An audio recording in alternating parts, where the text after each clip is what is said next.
12 अगस्त की रात सूर्य ग्रहण और अमावस्या का दुर्लभ संयोग है। भारत में दिखेगा नहीं, फिर भी इन 4 राशियों को खास तौर पर सावधान रहना होगा। अगस्त के महीने में आपको बता दें कि सूर्य ग्रहण और चंद्र ग्रहण दोनों ही लग रहा है, तो कुछ सावधानियां गर्भवती महिलाओं को भी बरतना चाहिए। नमस्कार, मैं हूं आपके साथ आयुषी गुप्ता। देखिए, 12 अगस्त 2026 की रात आसमान में बड़ी खगोलीय घटना होने जा रही है। चंद्रमा कुछ समय के लिए सूर्य को पूरी तरीके से ढक देगा। दुनिया के कई हिस्सों में दिन के समय अंधेरा छा जाएगा। हालांकि भारत में उस समय रात होगी, इसलिए यहाँ पर पूर्ण सूर्य ग्रहण दिखाई नहीं देगा। भारत में ग्रहण नहीं दिखने के कारण सूतक भी मान्य नहीं होगा। पूजा पाठ, मंदिर और दैनिक आप सामान्य रूप से आप कर सकेंगे। फिर भी ज्योतिष के जानकार इस ग्रहण को पूरी तरह प्रभावहीन नहीं मान रहे हैं। जी हाँ, इसकी वजह ग्रहण का कर्क राशि और साथ ही आश्लेषा नक्षत्र में लगना है। ग्रहण के समय सूर्य और चंद्रमा एक ही राशि में होंगे, अमावस्या भी रहेगी। ज्योतिष मान्यता है कि ऐसी स्थिति व्यक्ति के मन, परिवार, पद और फैसलों पर असर डाल सकती है। विशेष रूप से कर्क, मकर, मेष और तुला राशि के लोगों को थोड़ा संभल करके चलने की सलाह दी गई है। क्या सचमुच अमावस्या और सूर्य ग्रहण का दुर्लभ संयोग है? सवाल ये है।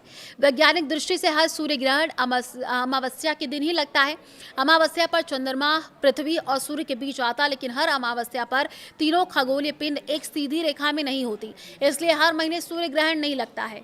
12 अगस्त का ग्रहण इसलिए खास है क्योंकि ये पूर्ण सूर्य ग्रहण होगा। ग्रीनलैंड, आइसलैंड, स्पेन, उत्तरी रूस और पुर्तगाल के एक छोटे हिस्से में सूर्य पूरी तरीके से ढक जाएगा।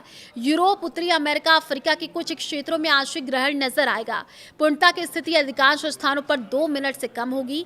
और भारत में कितने बजे सूर्य ग्रहण लगेगा, ये आप जान लीजिए। भारतीय समय के अनुसार ग्रहण की आंशिक अवस्था 12 अगस्त की रात करीब 9:04 से शुरू होगी। ग्रहण का अधिकतम प्रभाव लगभग 11:15 से 17 मिनट के बीच रहेगा। पूरी खगोलीय प्रक्रिया 13 अगस्त की रात करीब 2:27 तक समाप्त होगी। समय को लेकर के अलग अलग वेबसाइट थोड़ा वहां पर आपको अंतर मिल सकता है। इसका कारण आंशिक, पूर्ण और उपछाया चरणों की अलग गणना है। इतना तय है कि ग्रहण के दौरान भारत में सूर्य क्षितिज के नीचे होगा। इसी कारण इसे देश के किसी भी शहर से जो है वो नहीं देखा जा सकेगा। ग्रहण दिखाई नहीं देगा तो राशियों पर असर कैसे होगा? इस सवाल के 2 हिस्सों में आपको समझना जरूरी है। विज्ञान के अनुसार सूर्य ग्रहण का किसी व्यक्ति की राशि, नौकरी या भविष्य पर प्रमाणित प्रभाव नहीं होता है। भारत में मौजूद लोगों पर इसका कोई विशेष भौतिक प्रभाव नहीं पड़ेगा। ज्योतिष में ग्रहण का अध्ययन अलग तरीके से किया जाता है। इसमें सूर्य, चंद्रमा, राहु, केतु ग्रहण की राशि और नक्षत्र को देखा जाता है। 12 अगस्त का ग्रहण वैदिक गणना के अनुसार कर्क राशि और आश्लेषा नक्षत्र में बन रहा है। इसी आधार पर 4 राशियों को विशेष सावधानी रखने की सलाह दी गई है। मेष राशि, जी हाँ, घर और काम के बीच संतुलन बिगड़ सकता है। मेष राशि के लिए ग्रहण चौथे भाव से जुड़ता है। ज्योतिष में चौथा भाव घर, माता, साथ ही वाहन, संपत्ति और मानसिक शांति का माना गया है। घर की जिम्मेदारी अचानक बढ़ सकती है। काम का तनाव परिवार तक पहुंच सकता है। वाहन चलाते समय जल्दबाजी न करें। संपत्ति से जुड़ी डील के दस्तावेज ध्यान से पढ़ें। माता की सेहत को नजरअंदाज ना करें। कार्यस्थल का गुस्सा घर के लोगों पर निकालना भारी पड़ सकता है। कर्क राशि, मन में किसी बात को जरूरत से ज्यादा ना बढ़ाएं। ग्रहण कर्क राशि में लग रहा है, इसलिए सबसे सीधा प्रभावी इसी राशि पर माना जा रहा है। मन अशांत रह सकता है। छोटी बात पर परेशानी हो सकती है। परिवार के किसी सदस्य की बात दिल पर लग सकती है। इन लोगों को ग्रहण से अगले 7 दिनों तक बड़े फैसले जल्दबाजी में नहीं लेने चाहिए। वहीं पर तुला राशि की बात करें, करियर में जल्दबाजी से बिगड़ सकती है बनी हुई बात। तुला राशि के लिए कर्क राशि 10वें भाव में आती है। ये भाव नौकरी, कारोबार, पद और प्रतिष्ठा से जुड़ा हुआ बताया जा रहा है। अब नई नौकरी का प्रस्ताव आकर्षक लगे तो उसकी शर्तें जांचें। ऑफिस की राजनीति में पक्ष लेने से बचे। सोशल मीडिया पर ऐसे टिप्पणी ना करें जिससे पेशेवर छवि प्रभावित हो। अगले कुछ दिनों तक परिणाम से अधिक प्रक्रिया पर ध्यान देना बेहतर होगा। मकर राशि, रिश्तों में शक पैदा कर सकता है परेशानी। मकर राशि से कर्क 7वें भाव में आती है और ये भाव विवाद, साझेदारी और सार्वजनिक संबंधों से जुड़ा माना जाता है। जीवन साथी या बिजनेस पार्टनर के साथ संवाद कमजोर पड़ सकता है। किसी अधूरी सूचना पर प्रतिक्रिया ना दे। पुराने विवाद को दोबारा उठाने से बचे। तो क्या भारत में सूतक लगेगा, ये भी सवाल है।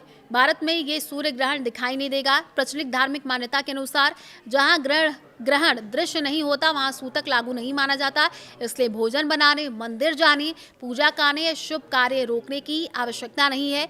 गर्भवती महिलाओं के लिए भी भारत में इस ग्रहण के कारण किसी विशेष वैज्ञानिक प्रतिबंध की जरूरत नहीं है। सामान्य स्वास्थ्य सावधानियां ही पर्याप्त है। ग्रहण से जुड़े भय या अप्रमाणित बातों पर विश्वास करने से बचे। ग्रहण की रात क्या किया जा सकता है? ग्रहण भारत में नहीं देखा गया, इसलिए कोई अनिवार्य उपाय नहीं है। फिर भी जो लोग धार्मिक आस्था रखते हैं वो शांत मन से सूर्य या शिव शिव मंत्र का जाप कर सकते हैं, ध्यान किया जा सकता है। अगली सुबह जरूरतमंद व्यक्ति को अन्न या वस्त्र देना भी शुभ माना जाता है। कर्क, मकर, मेष और तुला राशि के लोग इस ग्रहण को डर की तरह ना देखें, इसे सतर्क रहने का संकेत माने। वाणी संभालें, अधूरी जानकारी पर फैसला ना करें। पैसा, रिश्ता या करियर से जुड़े बड़े निर्णय सोच समझ करके ले। ग्रहण भारत के आसमान में भले नजर न आए, लेकिन ज्योतिषीय गणना में बनने वाला कर्क और आश्लेषा का योग इसे महत्वपूर्ण बनाता है। इसका सबसे सरल संदेश है, ये भावनाओं में बहाने के बजाय तथ्यों को देखें और जल्दबाजी से बचें।